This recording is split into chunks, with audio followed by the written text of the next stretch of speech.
Welcome to the Greedos Bounty Podcast. I'm Forcey, also known as May the Force be with you. Today I'm joined by Cody Fett, the Outer Rim Club, and Captain Rex Daily. Make sure you also check out Greedos Bounty on Instagram, Twitter, TikTok, Spotify, and YouTube for more content like this in the future. So let's begin with our first topic, which is the War of Bounty Hunters, issue number 1. Alright, so if you guys read the comic, you know two major characters died in it, like two big characters from Empire Strikes Back. I mean, it's not a big surprise who they chose to die. I don't know. Are we doing this like full 'cause they spoilers? killed him off in the original one. Yeah, that's Yeah, true. full spoilers. Okay. Yeah, I just wanted to make sure because, didn't want to go in full spoilers Yeah, without. spoil all you want. All right, yeah. So Orlom, well, is kind of dead. I don't know. His head was still talking at the end there, so I don't know how we look Yeah, at that. see that reminded me of something in The Mandalorian. You remember when The Mandalorian killed that droid? Or Yeah, that bounty droid, but he kept the head? yeah. I was wondering if, like, since it landed in the sand dunes in Jabba's palace, that maybe, like, one of Jabba's guards took it in, and we could see it in the Book of Boba Fett, like, just have Forlom talking. Dude, that'd be sweet. Ooh. That would actually be really sweet. Forlom, dumb. he was a droid, right? Yes. Yeah, he was a droid. He was kind of like one of those, like, remember that protocol droid from the Clone Wars movie? I think he was essentially an assassin droid version of that, or similar. Mike. Oh, He kind of I big, see what you're Forlom- saying. big bug eyes and stuff. Forlom was like he was a bounty droid. He was originally a protocol droid, but, like, the lore about him is that, I forget who did it to him, but, like, you know how AF reprogrammed 000 and the other droid to be, like, killers? Yep. Mm-hmm. Basically, someone did that to him, and then he became a bounty droid that got a mind of his own and went off and did his own thing. Yeah, that's His about right. lower body looks a lot like a C-3PO, but then his head has got the big bug eyes and the. Yeah, All right, I remember. and then Then I know who Zuck is. yeah, little. What is he? A grand or a grand? No, he's not a grand. He's a I don't know it's whatever Forlom or Zuckus is, because they're like the same thing, but that's why he partnered with Zuckus, I believe, too. Oh, I was already talking about Zekis. I was trying to remember what he was. I think he Oh, was you're like a talking about grand. Zuckus? Yeah, I could say he also died. He kind of did. Yeah, but Zuckus, dude, the way Zuckus died was so brutal.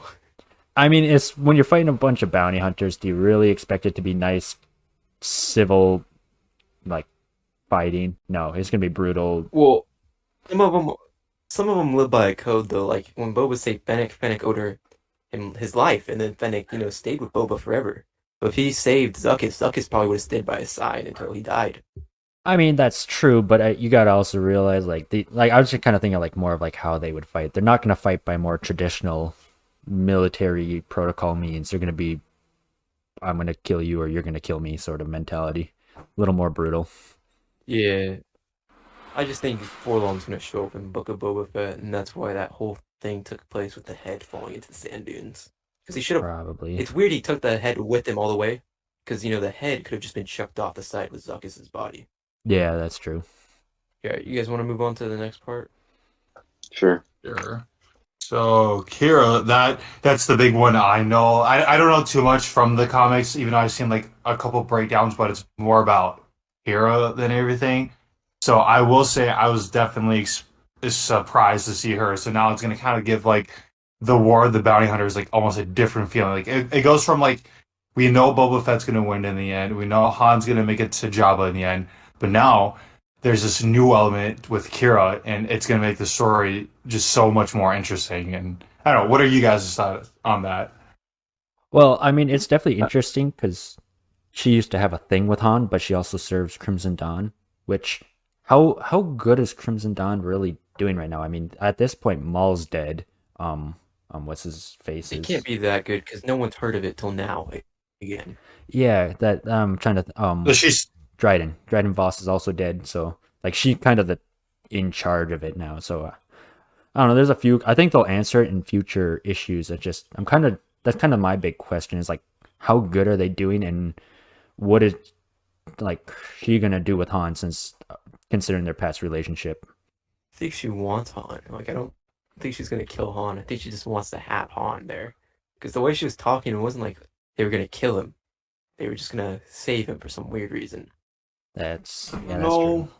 I don't know why I'm thinking about this, but what are the odds that she lets Han out for a little bit, and then like towards the end of the issue, like Han goes back in the carbonite? Like I don't know, maybe that's not gonna even happen, No, it's but possible. like I do feel like it's possible because who's to say that when was like the last time we saw them as of now was in Solo, unless they make more Solo movies or a Solo show or whatever.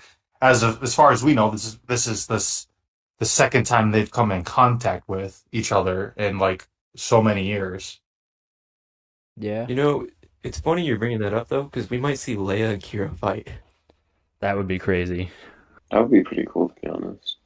The other thing I was picking up in that issue though was, Boba throughout like when they stole him, Boba kept talking about how he has to kill someone. He's going to kill someone that whoever took Han's going to die.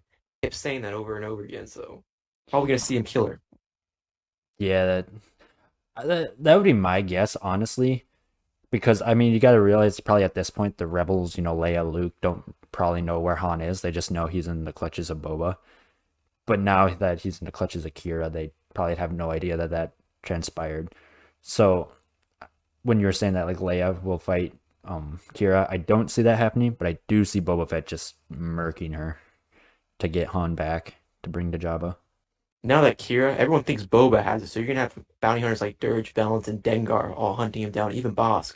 So that's gonna be interesting. We're gonna see Boba kill probably more bounty hunters. So which ones do you think are gonna die? Dirge. Really? You You know, think Dirge is gonna die? Oh yeah, I think because we know Dengar lives till 9. Bosk we don't know, and I could see that happening, but I just don't see Boba killing Bosk due to their like how close they worked together during the Clone Wars. But yeah, Dirge, I could just see Dirge dying. Also because he's just so Well, overpowered. Valance. And probably too. I'm not as sure there though. I I wonder with Dirge if I mean Dirge is Dirge. Don't get me wrong, but like I wonder if they'll like retcon the species that he is because his armor design already looks. I mean, it looks similar but different to what we've seen in past iterations of the character. And who's to say like that's his nerf? Is they basically take away that immortality thing so he can be killed off by like Bobo or someone? Because as he still stands, even if Bobo is a better fighter, has better tools and whatnot, if they're just the same species that he was in Legends, he will just still keep coming back. Literally, like I said, the only way you can defeat Dirge is if you throw his entire body into lava or the sun, or somewhere where he can't like keep regrowing back. Yeah, I don't think they'll fully retcon a species. I could see them kind of nerfing him in a way that maybe he'll have like a regeneration factor, but it probably won't be nearly as powerful as it was in Legends. Yeah. Otherwise, yeah, he would just be kind of an unstoppable force. I will say the cool thing about his character in the past though was every time he did regenerate, since his whole body is basically one giant nervous system, it was technically like one giant brain in a weird way. So every time he would get cut up and cut up, he'd lose less and less of his sanity to the point where some of his members of his species were recorded to go completely insane and lose like all sense of like their humanity, if you can say it like that. So that's one thing that I thought was really cool about his regeneration was, yeah, he could keep regenerating, coming back and back, but it comes at a cost of his own sanity. So I don't know. I don't know if they'll do it with this version of him. Maybe instead of like an instant grow back or something like that, he can just reattach a limb, but it takes like maybe several hours for the limb to like fully get to like what it used to be or something like that. But I don't know. I just don't care for Dirge because he hates Mandalorians, and I love Mandalorians. So there was a ton of bounty hunters going to appear in this, right? And so one of the ones I was reading about that's going to be in this is Boosh. You know, the one that Leia is disguised as. Yep. mm-hmm. That guy's supposed to appear in it at some point. So do you think Leia's going to kill him, or do you think Boba's going to kill him? I think Leia, because I think there was actually canonized that she literally just killed Bosch like right before episode 6 essentially started. I know it's in a Forces of Destiny video where it kind of shows how she got the costume. So yeah, it is canon that Leia does kill him. Yeah, but I wouldn't take Forces of Destiny at face value because Forces of Destiny gets retconned all the time. Yeah, which is also true. but I think even when like Lucas was writing episode 6, I think he even kind of made note that she just acquired the costume like literally right before they set their plan into motion. So Valance is another interesting bounty hunter going around right now. So the only reason he's hunting Han down is because he owes his life to Han. Yeah. So do you think he's gonna die saving Han, or trying to save Han, or do you think he's gonna just die to like Dengar? Because Dengar is kind of like alluded to possibly killing him just to get to Han. I could see him like trying to defend Han, but either way, I think he'd probably end up dead. Though I could see him maybe living throughout the most of this comic series. He's the cyborg, right? Yeah, he's the one that looks like the Terminator. I could see him being, and I'm going back to Dirge. You know, we already moved on from Dirge, though. But if there is anyone that's going to defeat Dirge, I have a feeling it could be him because I could see him because he is a Terminator, like strength-wise, being able like to go 1-to-1 with Dirge, but at the same time, who's to say he doesn't have like some form of an explosion? So like, if Dirge is to be killed off in this comic, maybe Valance is the one who sacrifices him to like save Han without Han ever knowing about it or something like that. Yeah. See, I wonder if any of these bounty hunters that aren't Oscar Dengar will show up in Book of Boba Fett, because I believe this comic is supposed to tie into that somehow. I mean, that would definitely be cool to have like most of them return and be kind of maybe like as a grudge match sort of thing.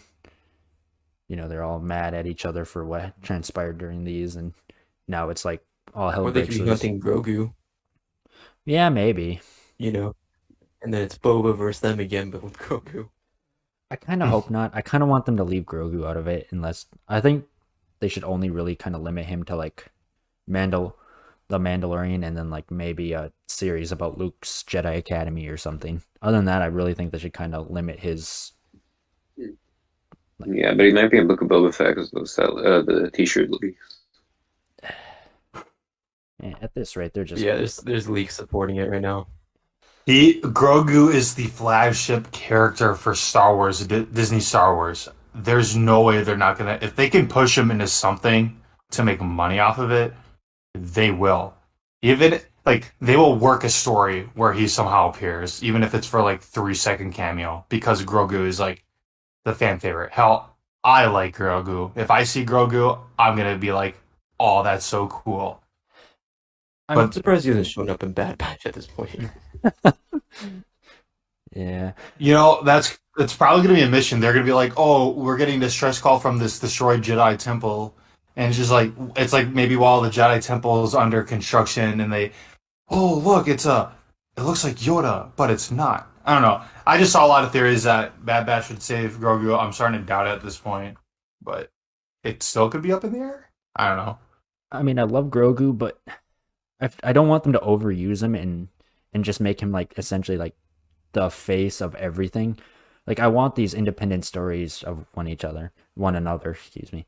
Mm-hmm. Like I want Book of Boba Fett to be separate from Mando, and I want Mando to be separate from the Bad Batch, and I want the Bad Batch to be separate from the Clone Wars, or that one actually should tie in a little bit more to Clone Wars just due to its nature. But you get what I mean. It's like I want these other stories about these other characters instead of bringing the same character back and over and over and over and over again. Yeah, I get what you mean. So topic number 2 is talking about the latest Bad Batch episode. What are you guys' thoughts? I liked it. I mean, it was pretty good. Captivating most of it, I would think. See, I was a little annoyed about it in some ways because just having Trace and Rafa there. Rafa was like kind of really annoying throughout it because like she felt super entitled, and then there's just Hunter being Hunter. I mean, I don't openly hate the characters. I think they're kind of meant to be those not good at their job sort of characters. Kind of like what Jar Jars are meant to be in a way. So I don't know. They don't really annoy me in that factor. But yeah, I can see what you mean. Like it just kind of felt off to have them all of a sudden just appear and be like, hey, we're back. Could have been cool if it was like a young Han and a young Qi'ra in their place. I mean, I feel like it was planned out to have Rafa and Trace, but they really kind of like with them going to Corellia, they make you really think like, oh, are we going to see these two characters? And then, boom, expectations were not what you thought they were going to be. But you got to realize, like, Han and Qi'ra would only been like 12 and 13 or somewhere around that at this point. Like, they're not that old yet. I can still see 12-year-old, 14-year-olds like doing a lot on because well, you see even in Solo where all the kids are kind of like messing around in the corner, stealing like stuff from like, hey, look what I stole today, and then they steal it from each other, like, hey, this is mine now. Like, I don't know, I can just see it like them doing a mission like that to get like a droid head. It wouldn't be that hard as long as they played the character with the hazmat suits and whatnot, and they never lifted up their mask. I don't know. I don't know why that, what was her name? Lady, that giant worm thing that we see in Solo. Why would she want droid head? Like, that just... Because it's valuable. It has all the clone. It's how to kill the clones. That's why they were sent on the mission, is because that was, if anyone can get their hands on it, it would be used to like rebel against the Empire. Yeah, but I mean, she was just a crime boss. Like, she was just some low-level gangster boss, essentially. Like, why would she actually care about the Empire or anything like that? I don't know. Well, that's interesting that you're saying that, because some people think Trace and Rafa are working for Maul. No. Who's I a don't crime. think that's the case anymore. I think Yeah, that would be kind of dumb, to be honest. I think they got in contact with Ahsoka shortly after the Venator crash, and then because of that, they got involved, like Bail Organa and this group of early rebels, essentially. So, like, Bail, maybe Mon Mothma gets involved, Ahsoka, Rex. I think that's kind of where this is leading to. I don't think it was Rex, because the way they described him is we came in contact with some clones. I don't know, just the way I felt like they're talking about the Bad Batch, they would have not been talking towards a clone if, like, I don't know. I just feel like it'd be weird how they were talking about the clones to talk like that to a clone.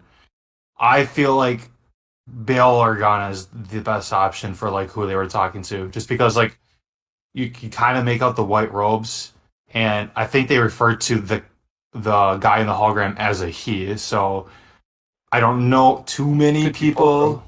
It could be Fulcrum too. So who knows? Maybe they were in contact with Ahsoka and they didn't know they were in contact with Ahsoka. You never know. Nah, But I don't. I just think it's Bail Organa. I agree, definitely. I've seen the theories that it is Ahsoka, and I don't think so, because I think Ahsoka would have been directly like, hey, I'm here, guys. We need to do this thing, and I need your help, or something like that. And that's where maybe this can show how she becomes Fulcrum, but I don't think the Fulcrum title exists yet, honestly. It does. It does exist. It was in Clone Wars Season 7. That's how she contacted Anakin. It was under Fulcrum. Because Saw Gerrera was the first Fulcrum, and that was in the... Yeah, it was in Season 7 when they were talking about, what's his name? I just said Saw Gerrera, and so they thought Fulcrum was Saw Gerrera, and they said no. So actually, technically, would that make Ahsoka Fulcrum, because she was the one that was contacting them? Yeah, Ahsoka's Fulcrum and Rebels and stuff, she's used it multiple times, but Cassian Andor's also used it, and Wedge Antilles. Basically, all the Rebels use that code name. So all the spies, basically the spy network, if you're an intel person, you go by the name of Fulcrum then. But the rebellion, you also realize, is like just starting out at this point. Like, this is months, maybe even after the Empire was formed. So like this is very, very loose coalition of just people like, hey, we don't like this. So I don't know how organized they would be at this point. I mean, yeah, I can't see the rebels being like fully formed at this point either. It would probably take like at least a couple months before they would start doing stuff. Saw's group is the closest thing to the first rebellion, but they're not really doing anything just yet. Yeah, exactly. That, like, I do think they were talking to Bail, and I do think this is kind of like the early forming of a rebel alliance, but I don't think they've like started much other than, started kind of grouping, like gaining forces at this point. Anyway, who else is feeling pretty sad that Wrecker is seeing the very famous line that we've come to associate with activated chips? I hate it. Dude, I am so hyped to see him turn. I'm sorry, everyone's like Yeah. hates it, but I'm like so hyped. I agree with Cody. It's gonna add so much more to the plot and probably make it darker. It's gonna be cool. Do you think he'll like full turn, or will he be like partially there, partially not? Like, I don't know. Like, I just feel like he's still too dumb for it to like act like fully, like for him to act like a fully normal person. But I could see it like it's like I don't know how to explain it. Yes, it's activated, but he's So like kind of Rex. there, kind of not. Yeah, kind of like Rex, where he's able to like Being kind of more fight it good off. rather than Order 66. Yeah, maybe it's more like his personality's like more mellow. He's not as like joyful and whatever. And then if he were to come in contact with like clone troopers, that's where the risk is for him to turn. I think the risk from the turn is if he encounters a Jedi. So like if Ahsoka shows up with Rex, that could activate it. Yeah, I agree with Cody there. I could Like, see that. I think he'll be fine because it's not like the Empire's giving them orders, so he's not following any orders there. And we know the chips don't really change personalities other than like make them more obedient to specific orders. So unless he comes in contact with like, an Imperial officer who demands them to do something, or a Jedi, I think he'd be all right. But I think either way, Rex is gonna basically fix them within the next episode or two. So I don't really see it being a big plot device. So has anyone else wondered where the Purge Troopers are in this? Because you know the Purge Troopers like the final batch and are sent to hunt down Jedi, but we're only seeing conscripts right now.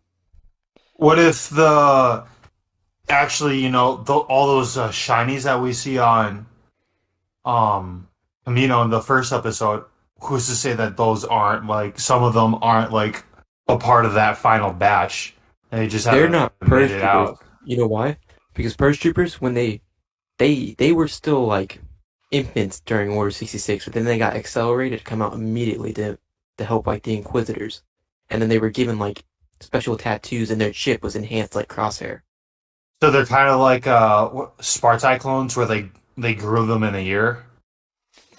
I think it was I think they did accelerate him a little bit more than normal, but I don't think it was Spartai clone level fast. Don't they eventually like turn into humans too? It's like they start off as Purge Trooper clones, but then like I feel like during the time of Jedi Fallen Order, like I felt like none of them sounded like clones, and so I figured that they were humans by then, like normal humans. No, they're all clones because in the Vader comics, a Jedi lifts their helmets up and you see that they're all Tamir Morrison heads. Well, but doesn't Jedi Fallen Order take place after that? Well, no, it doesn't because it doesn't. I mean, it does take place after that comic, but like shortly after. It's very short after that, yeah. I guess they are. What if that? Oh no, I guess I can't say that. There goes that theory. I was gonna say, what if those soldiers with Crosshair were the Purge Troopers? But I think it makes more sense that they're Death Troopers, just because Purge Troopers are clone troopers, and we're kind of establishing that. So never mind that. Well, and then the new recruits, they're wearing black armor. That's a little more reminiscent of Death Trooper armor rather than Purge Trooper. Because Purge Troopers had and the the green Paradro. visor. Yeah. Yeah, like Purge Troopers have the Paratrooper helmet, and these recruits have just your typical clone helmet. And their visors are green too, which is what the Death Troopers had. Yeah, Death Troopers makes more sense. I just wonder when we're going to start seeing some Stormtroopers, where we're going to see like hybrid clone trooper, Stormtrooper armor. I want to see that. I feel like they won't. They'll just jump like immediately into the Stormtrooper armor. Well, if they want to pull more from Force Unleashed, they can do that because Vader's 501st was a mix of those at first in Force Unleashed 1. Mm-hmm. Mm-hmm. Well, even in like the comics, that was the case too. They had this like it was like half clones and half essentially other recruits. In Legends, it was like half Jango clones, half other clones. But thank you for listening to the Greedos Bounty Podcast. You can find us on Instagram, Twitter, TikTok, YouTube, and Spotify at Greedos Bounty. Until next time, may the Force be with you.